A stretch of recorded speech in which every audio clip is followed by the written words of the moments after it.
and we are live. The beginning will be in Polish, but then we'll switch to English. Great.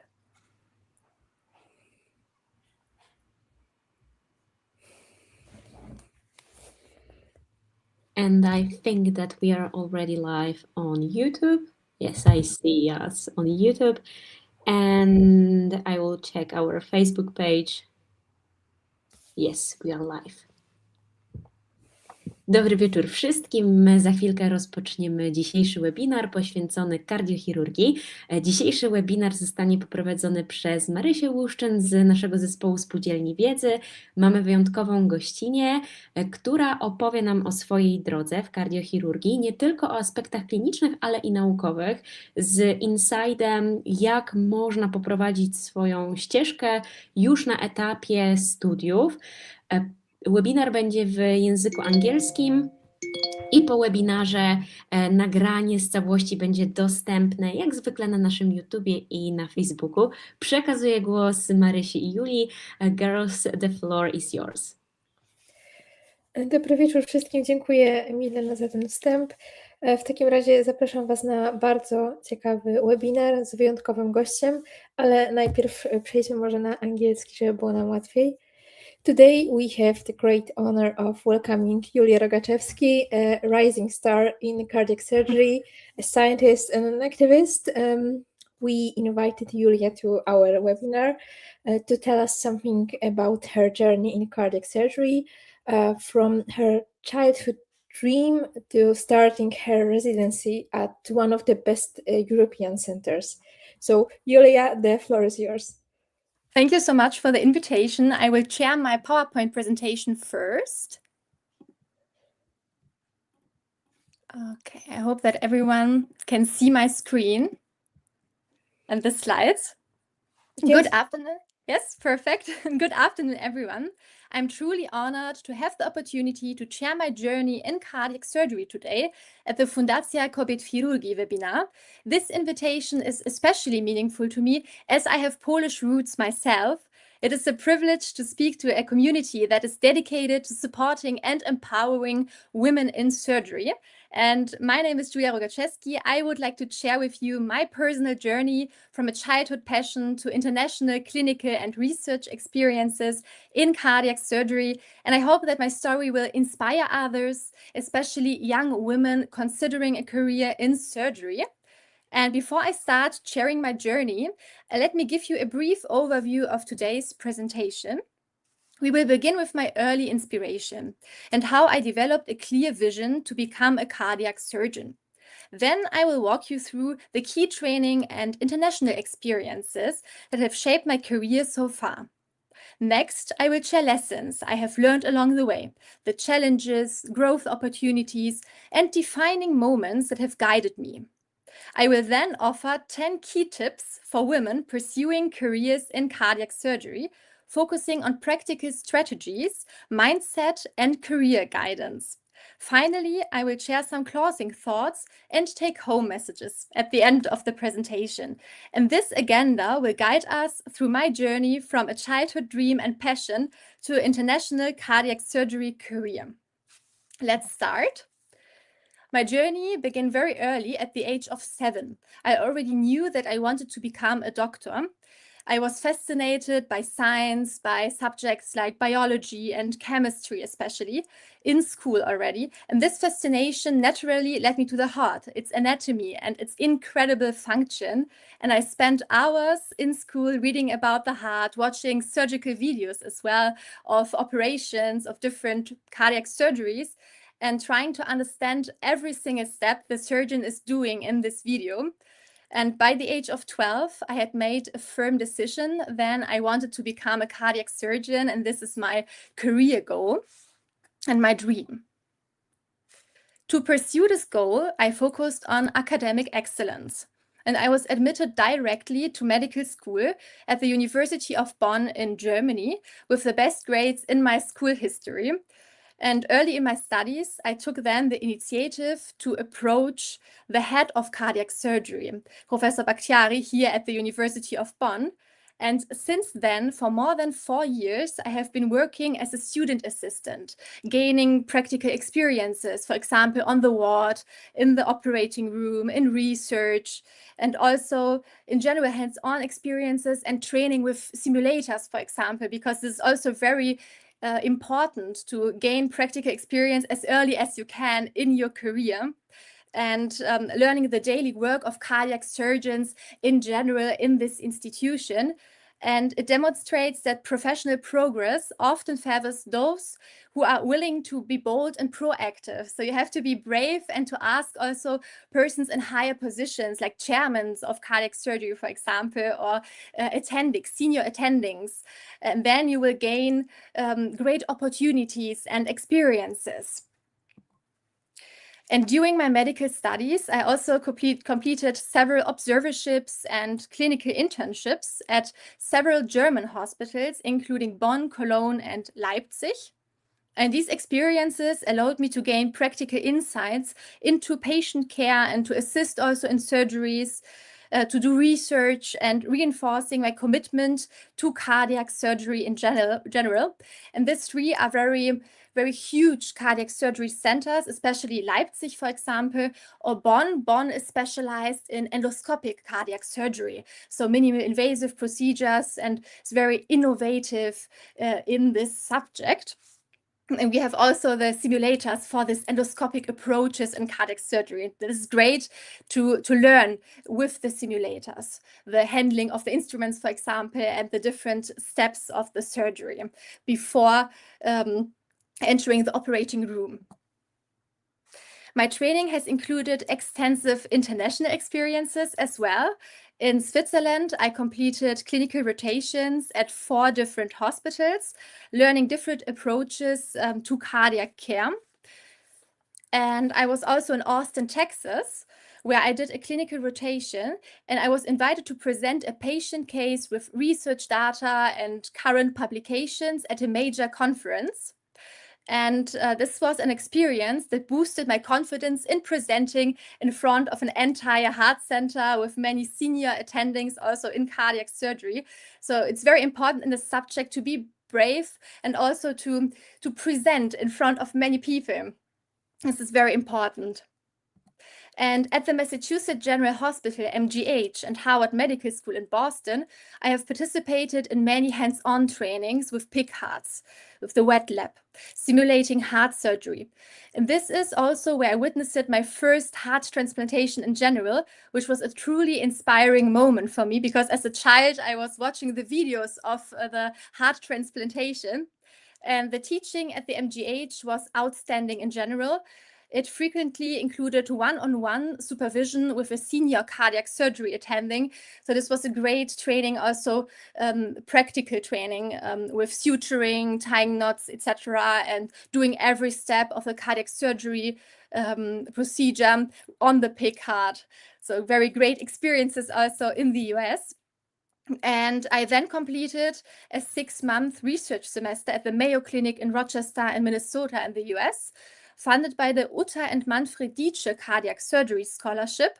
And this is a scholarship from my University of Bonn Foundation. And I did this after a clinical rotation at the same hospital, at the Mayo Clinic. And there I learned a lot how to conduct research, from developing a topic to publishing a paper at the end. And these experiences between 2023 and 2024 provided me with extensive exposure to international cardiac surgery practices, research, and also surgical education. Research has been a central part of my journey. At both Bonn and Mayo Clinic, I actively participated in designing and conducting research projects, analyzing data, and publishing papers. And I have also presented clinical cases at international conferences.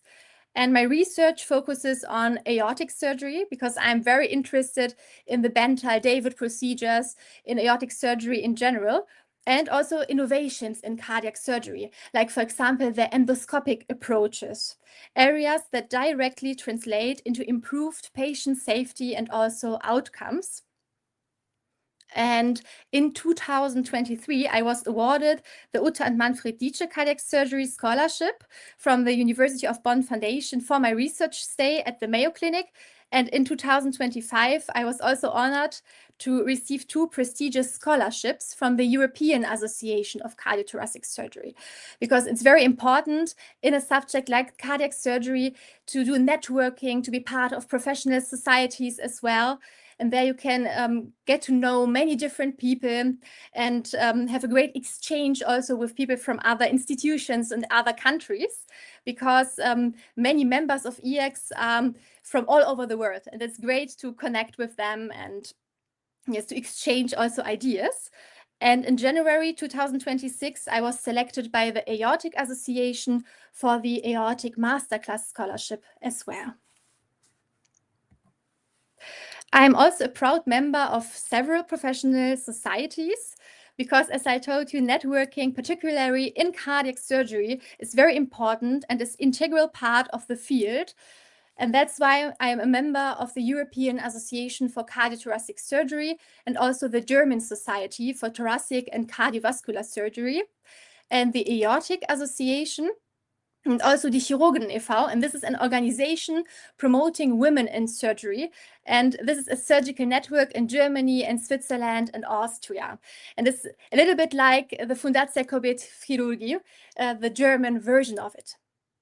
And networking through congresses, congress participation in general, and membership in these societies has been essential for professional growth, mentorship, and also international collaboration. And exchanging ideas with colleagues and also research project ideas and collaborative work. Currently, I completed my practical year in cardiac surgery in Zurich in Switzerland, a few weeks before my residency in cardiac surgery. And through my experiences at numerous national and international institutions, I have gained extensive experience in clinical practice, research, and also international presentations. And these experiences have prepared me to transition into my career as a cardiac surgeon with confidence, dedication, and also a global perspective because of the different institutions and also perspectives from the different countries like Switzerland, also Canada, in Toronto, and the US. My vision is to combine passion and profession in cardiac surgery and to inspire and support especially women pursuing surgical careers. And I hope to share my experiences also with young medical students and trainees, motivating them to pursue their dreams with dedication. And as I often say, with passion and dedication, childhood dreams can become reality. And over the years, I have learned a lot, both from hands-on experiences in the OR and from mentors around the world. And I would like to share the 10 most important tips that I have helped me as a woman pursuing a career in cardiac surgery. And each of these tips is something I wish I had known even earlier in my way. So let's start with tip number 1. Mentorship can shape your career in ways you might not expect. Look for someone who sees your potential and is willing to invest time in your growth. Remember, it's not about prestige or a famous name. It's about guidance, honest feedback, and support. Stay in touch actively and don't be afraid to seek advice. It's very important to find a person in surgery who is helping you and willing to invest his or her time in your professional growth. And mentors can guide you, but you also need to build the practical skills yourself in surgery in general. And that brings me to my next tip, the tip number 2. Cardiac surgery is built on precision, and precision comes from repetition. As a senior cardiac surgeon at the Massachusetts General Hospital once told me, tie 100 knots a day. At some point, you stop thinking about it. Daily practice is very important and matters. For example, knot tying, different suturing techniques, for example, simulation at home with basic materials or with suture kits. And small, consistent efforts compound over time. I have been gaining hands-on experiences in cardiac surgery alongside my medical studies for over 4 years, learning routines and also clinical workflows. early makes a real difference, and it's also easier than to start in residency in cardiac surgery when you already have the insight in the clinical work of a cardiac surgeon and you already know the basics, for example, how you can close the patient after the surgery. And this is very important to gain these skills and to build the skills also with repetition, with practicing at home, for example, with the suture kits or with basic material.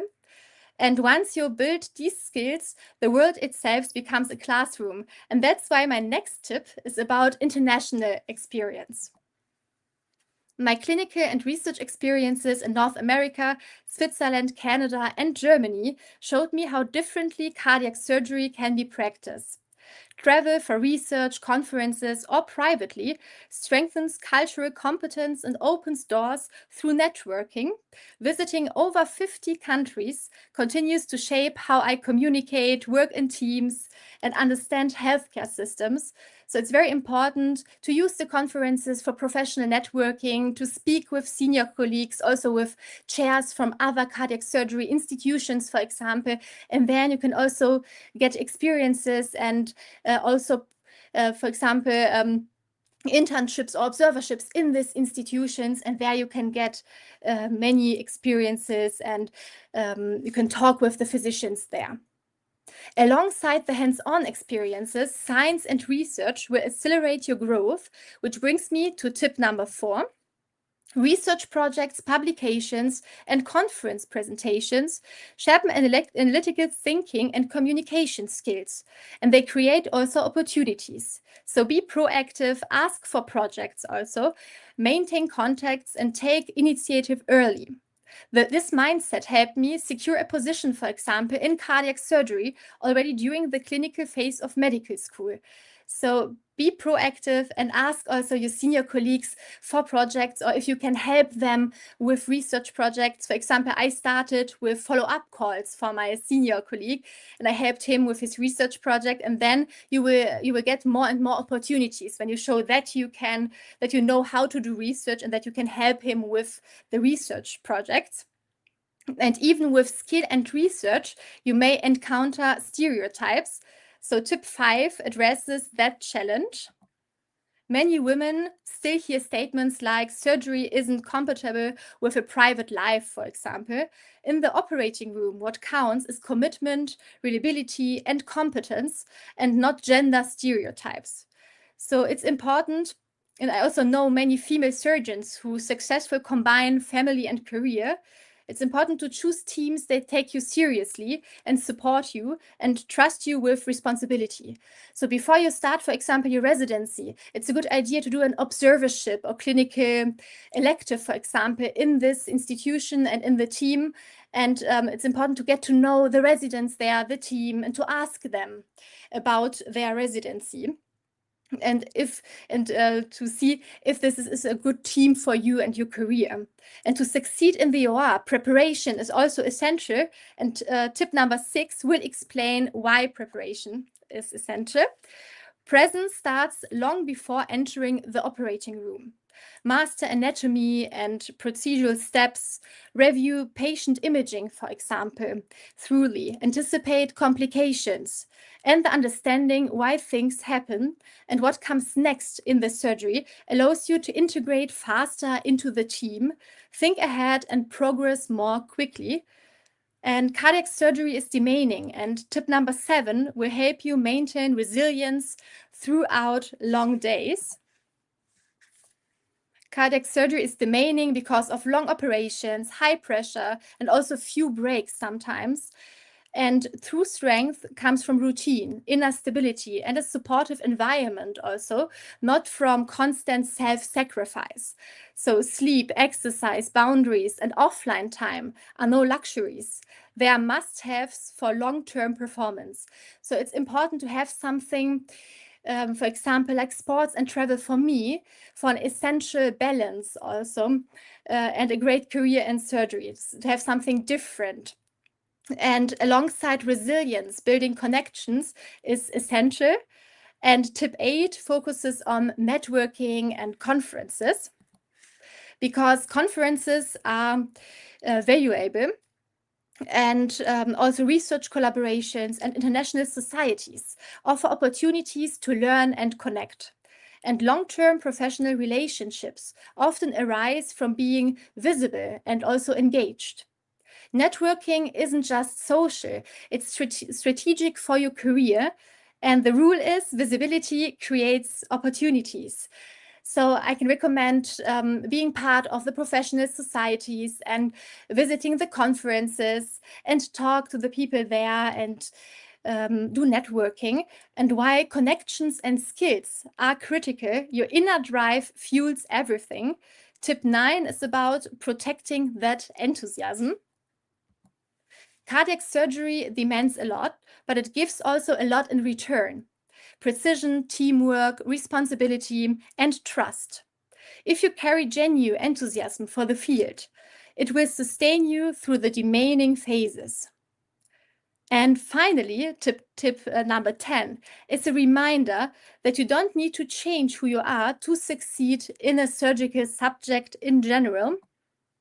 So it's important, you don't need to be louder or tougher to be taken seriously in a surgical subject, like, for example, cardiac surgery, because excellent cardiac surgeons are analytical, calm, focused, empathetic, and authentic. And your personality is not a weakness, it is a part of your strength in general. And cardiac surgery needs more women in the subject, not to fill a quota, but because diversity strengthens teams. And be bold, seize opportunities, build networks through the congresses and professional societies. And above all, stay authentic, because cardiac surgery needs you exactly as you are. And thank you so much for your presentation, for your attention, for listening to my presentation.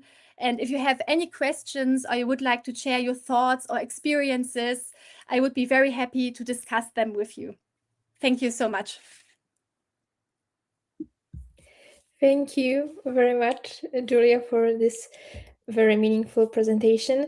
I think, I feel like a natural message here, which you have highlighted a few times during your presentation, is that the sentence, "you have to be brave."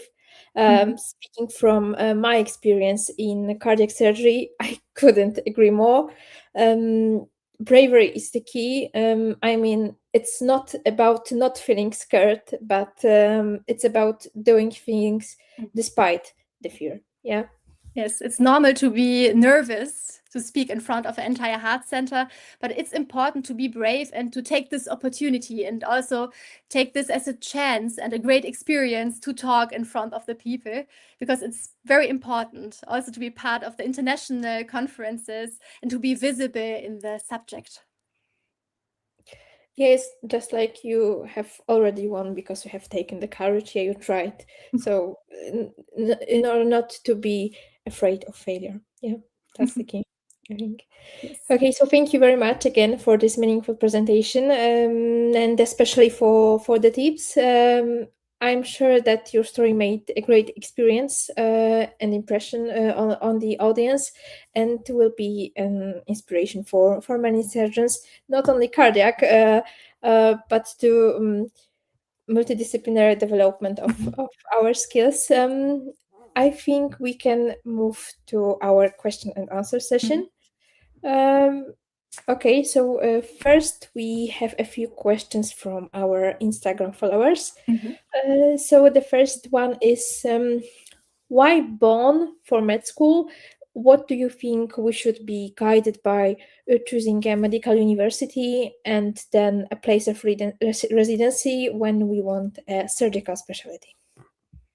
I decided for Bonn because it's a great institution for innovations in cardiac surgery. So as I told you, there are many endoscopic approaches, for example, and the simulators where we can practice the handling with the instruments. So it's important to look which university has a good program also for surgery, good teaching regarding the surgical specialty when you would like to go to a surgical specialty in the future. And Bonn is very famous for the innovations. And this was very good for me. And it also is important to use the international experiences to gain like more insights into the specialty, because I did every internship somewhere else at different institutions. So it's important to visit different institutions, to see different departments, and to speak with the people there. So regarding the med school, it's important to look where the teaching in surgery is great, where the institution is great.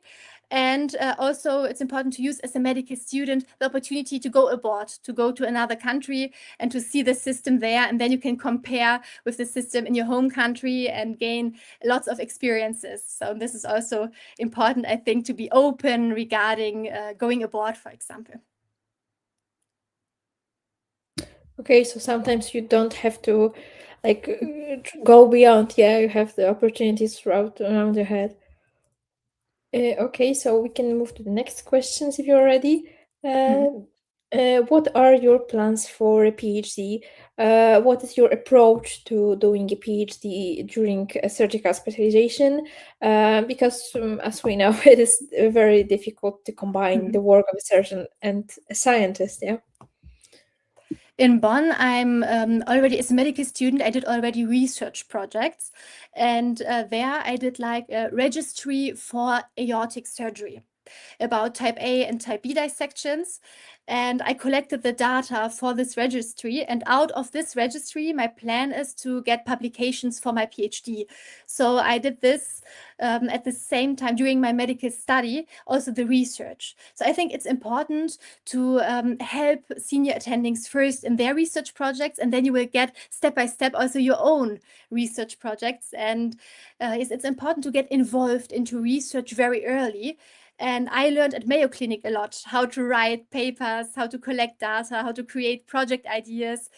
And then I came back to Bonn, and there I started this registry project because I already knew how to collect data, how to get the idea for a research project, for example. So yes, it's important to get involved into research very early for the PhD, and maybe to get the basis already, like the registry, for the publications later on in residency, for example, for the PhD. And you can also collect publications during your medical study already for the PhD. Yes. And what about the idea? Because I think that it is sometimes it's hard to find the right topic, the important and meaningful topic in our surgical area. So why aortic dissection? Because I was interested in aortic surgery since a child already. Tyrone David from Canada was like my childhood idol. And then I was very interested in aortic surgery. And I got to know my mentor here in Bonn, and he is the senior attending in aortic surgery. And then I got involved in his research projects, first doing, for example, the follow-up calls and helping him with his projects. And then after the Mayo Clinic research stay, I did the registry, and then started my own research and ideas in aortic surgery. It's very early. I knew that I wanted to subspecialize later on in aortic surgery, because this is like the huge fascination of mine in cardiac surgery. Okay, I'm happy to hear that. So if you are such a specialist in aortic surgery, in aorta, so I will ask you a tricky question, because it's like a trend nowadays in a cardiothoracic field. So do you think that aorta should be considered like a separate organ without heart, with not as a part of cardiac surgery? What's your opinion about that? In 2024, the societies called the aorta as an organ. And I think the operations, the surgeries are very complex, and we can treat the aorta as an own organ, I think, because there are many diseases of the aorta, complex surgeries. So I think they are right, the professional societies, to call the aorta as an own organ. Yes. And also there are specialist societies for aorta, and that's nice to connect with people there, like the Aortic Association, for example. That's great. Yeah, because for example, in Poland, we have to separate specialties, cardiac surgery and thoracic surgery, or vascular surgery. And there's often like this kind of conflict between type A and type B dissection. Who should do it first? And if we consider aorta like a separate organ, we could approach the patients more complex. Yeah. for example. Yes, maybe in the future we will have like an aortic surgeon just for aorta. Yeah. Let's see how the future of aortic Especially, surgery yeah. will be. There are many innovations in aortic surgery in general.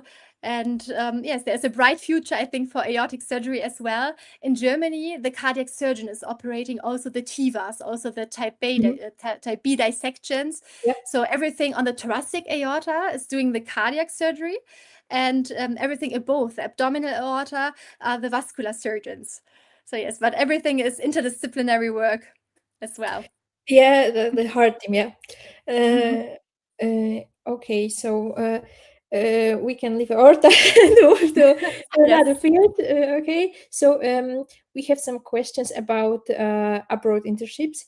At what stage is it worth starting to get to them, sooner or later?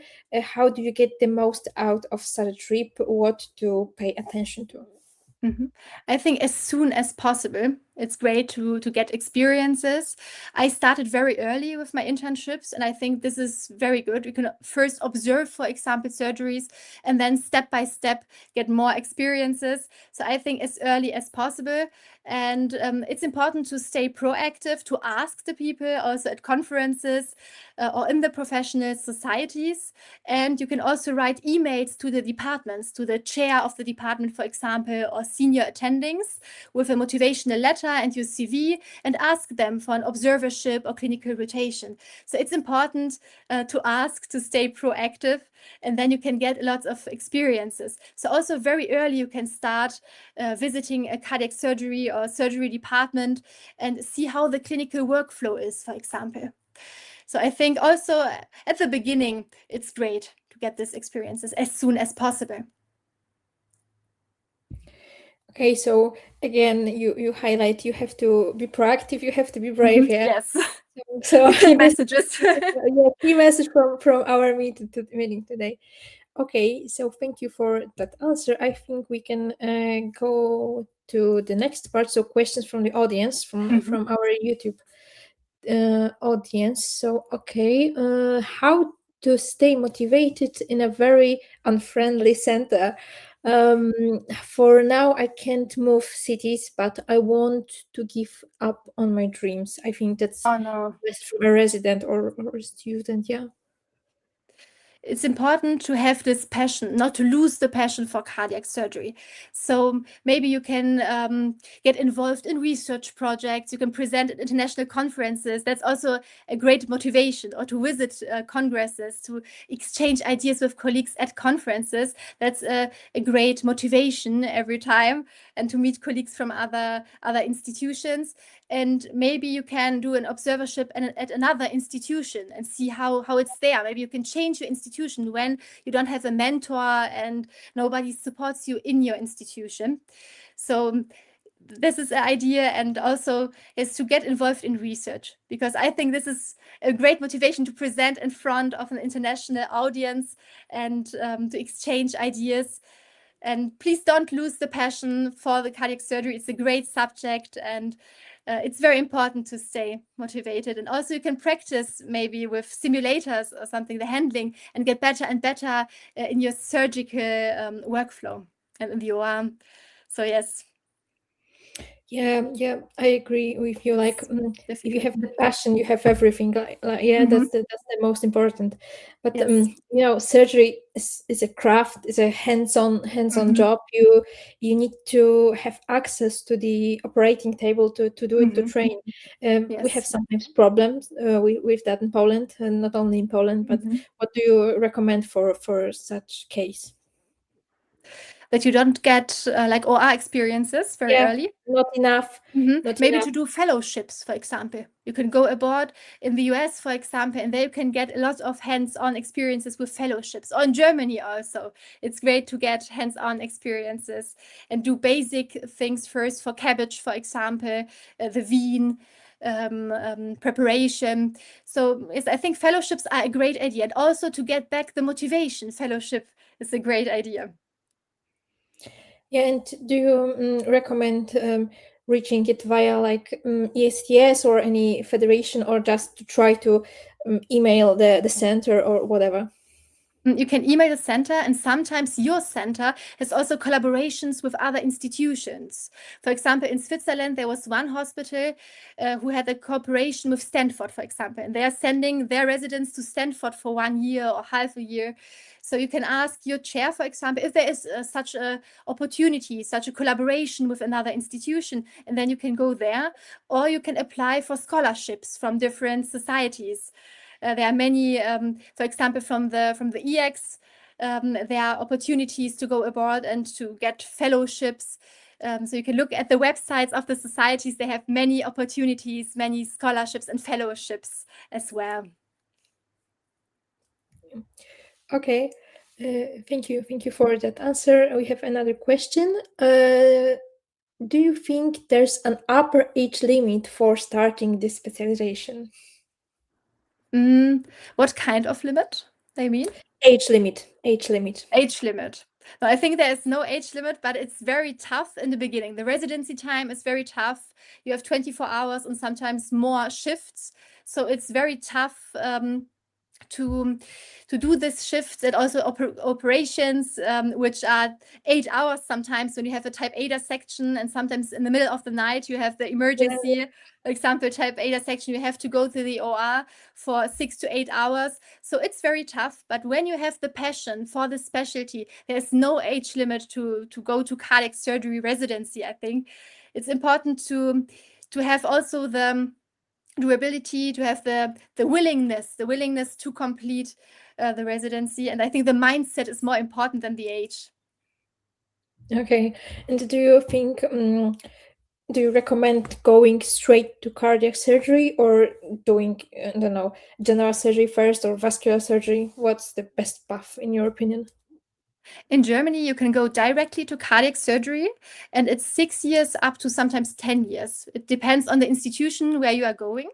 And some institutions have 1 year intensive care unit rotation, sometimes longer also. So you have to decide where to go because of the length of the residency. And to have experiences in general surgery is great, I think, because you know how to suture, you know how to do knots, for example, in the OR. So it's great to have these experiences, but it's not a must-have, I think. You can also go directly straight to cardiac surgery and get experiences there. And in Germany, it's like this, that in the first year of residency, you are first at the ward, at the unit, patient unit. And then step by step, you will get more and more a chance to go to the OR and learn there. And it's important to decide where to go, because sometimes you are 2 or 3 years just at the intensive care unit and out of the OR. So that's not so good. It's important to find the best institution for yourself. Yes, and Okay. also to know what you want. And how many residents do you usually have in department? Is there a limit or something? At every institutions are limits. In Bonn, we have around about 10 residents. Okay. And in Leipzig, Hannover, these are the largest centers for cardiac surgery in Germany. There are more residents. So sometimes they have 20 residents, but it's together with vascular surgery. And yes, it's very competitive to get in the OR, to get these experiences. Yes, that's why you have to decide where to go. And yes. Choose wisely, okay. Choose wisely, do a pros and cons list, and then decide where to go. And Yeah, also in Germany, it matters how long the intensive care unit rotation is as well, because you need a number of surgeries where you have to assist. And when you are out of the OR for 3 years, for example, then your residency is longer. And in Switzerland, for example, they have not so many cases. So it needs more time to finish residency, up to 10 years. 10 years because of the patient numbers. Yes.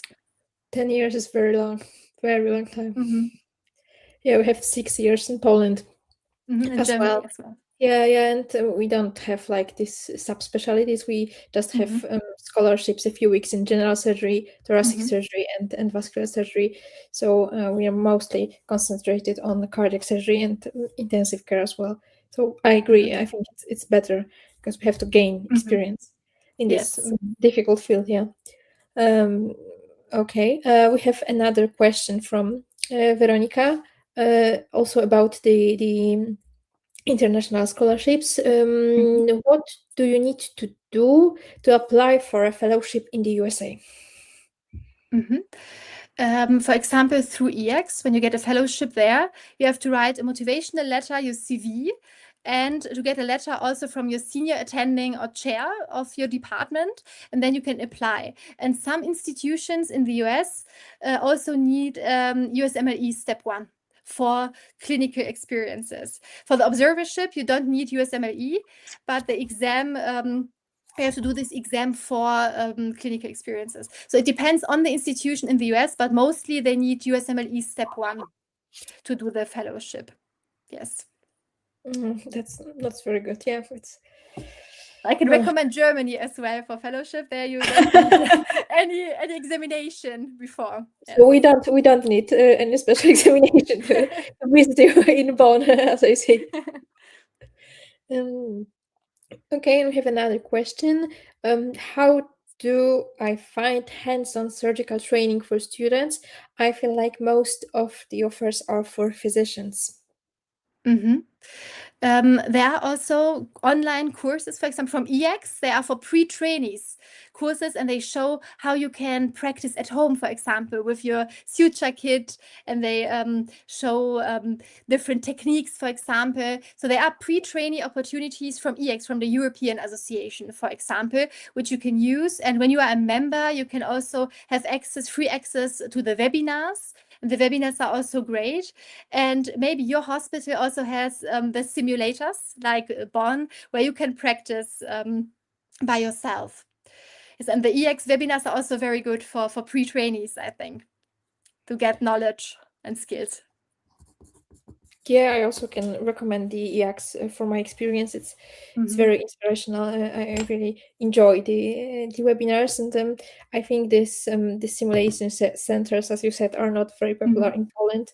Only the highest range departments have them. We also have some medical simulation centers in our universities, but they are not very into surgery or surgical experience. Yeah, mostly intensive care and emergency situations. But I think what also can we recommend to our listeners is not to chase prestige of the department, but to chase the opportunities and hands-on experience. Yes. Yeah, that's also what highlights from your presentation today. And I think it's very sad that in the European centers, there are not so many wet labs, because in the US, like every week, they are training on pig hearts. And I think this is very good. And you are training with a senior attending and doing every step of a cabbage, for example. And that's great to do this training with wet labs, also dry labs. And I think it's important in every cardiac surgery department to have a simulation center for residents, also for students, to have access and to train the skills. I think that's very important. Yeah, because mostly you practice at home with food or some you buy at home, and then you have the patient. That's your practice. There's a gap definitely in this training. There's a need of more simulations also in Europe. Yes. Yeah, and I also have one question, last one for you. What do you think about robotic cardiac surgery, Da Vinci? Any plans, any dreams of that? I heard a lot about Da Vinci. In Bonn, we are using the endoscopic technique with 3D visualization. So there will be no Da Vinci in the future, but I think it's great because the access is small. We don't have to do the stenotomy, the full stenotomy, and that's great for the patient. The outcome is better, and also my research focuses on this topic, and I can see that the outcome is better. The cross-clamp time is also shorter. It's great for the patient. It's a great outcome, and I think this is the future of cardiac surgery. The future is small access, lateral thoracotomy, small thoracotomies, and not the middle stenotomy, the full stenotomy. But when I went to the US, I saw many full stenotomies. And I think that Germany and Europe in general is it's like very far with the innovations, and sometimes even better than the US. And that's very nice that we have the innovations. And for example, at Mayo Clinic, there's one senior attending from Germany who is doing the minimally invasive procedures. And I think it's very important to learn these techniques because this is the future of cardiac surgery. Future is with small access, and also in aortic surgery and valve surgery. Yeah, I couldn't agree more. I'm also very passionate about minimally invasive cardiac surgery. And one more question, if we're talking about minimally invasive procedures, it's very common in Poland. I've heard it so many times, like, aren't you afraid that interventional cardiology, stents and TAVI will replace cardiac surgery? No, I think never. They will never replace cardiac surgery. But as we already told, it's interdisciplinary team. The cardiologists are part of the team. We have to discuss with them what is the best solution for the patient. Sometimes for older patients, a TAVI is the better solution than the surgery. So we have to work closely with them together, but they never will replace cardiac surgery. Yeah, like there's a tendency for interventional cardiology, like for example, the age recommendation of TAVI was changed to 7 years, so to area age. But I think that we can sleep calm. We will have patience. We will have work for many years, especially minimally invasive methods developing so fast in Europe. Yes. And we have to go with the time. We have also to learn the handling of the minimally invasive procedures. That's very important, I think. Yes.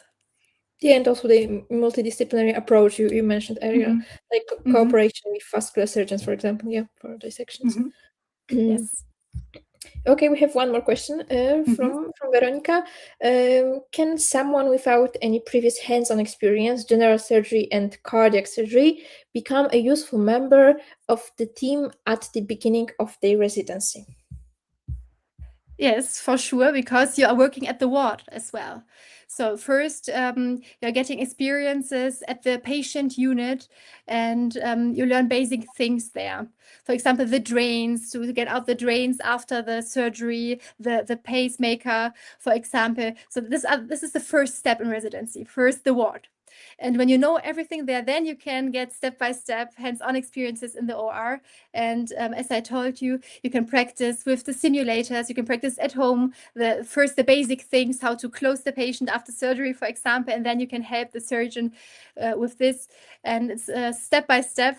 And you will get more and more experiences in the OR. So when you don't have any experiences before, I think that's no problem. Yeah. Okay, thank you for that. Do we have any other questions from the audience? I don't see anymore. So thank you very much, Julia, for this evening, for this wonderful presentation, and truly like insightful discussion for our audience and for me as well. It was lovely to meet you. It was nice to meet you too. Thank you so much for the invitation. It was great to present, and I hope that I could motivate also young medical trainees, medical students to go into a surgical specialty and not to think about the stereotypes, because surgery, especially cardiac surgery, needs more women in this specialty. And I hope that my tips are also useful for you, for your future. And it was very nice to meet you, Maria, as well. Thank you so much. And thank you for this great Fundacja Kobiety as well, that you can exchange your ideas also, yes, with the women in surgery in Poland. That's great. Great foundation. Yeah, couldn't agree more. Thank you very much, Julia. Vielen Dank für heute. Sehr gerne. Ja, dziękujemy bardzo wszystkim za udział w webinarze. Tak oto rozpoczęliśmy miesiąc kardiochirurgii w naszej fundacji. Dziękujemy bardzo za udział i zapraszamy na nasze media społecznościowe po więcej informacji z zakresu tej pięknej specjalizacji.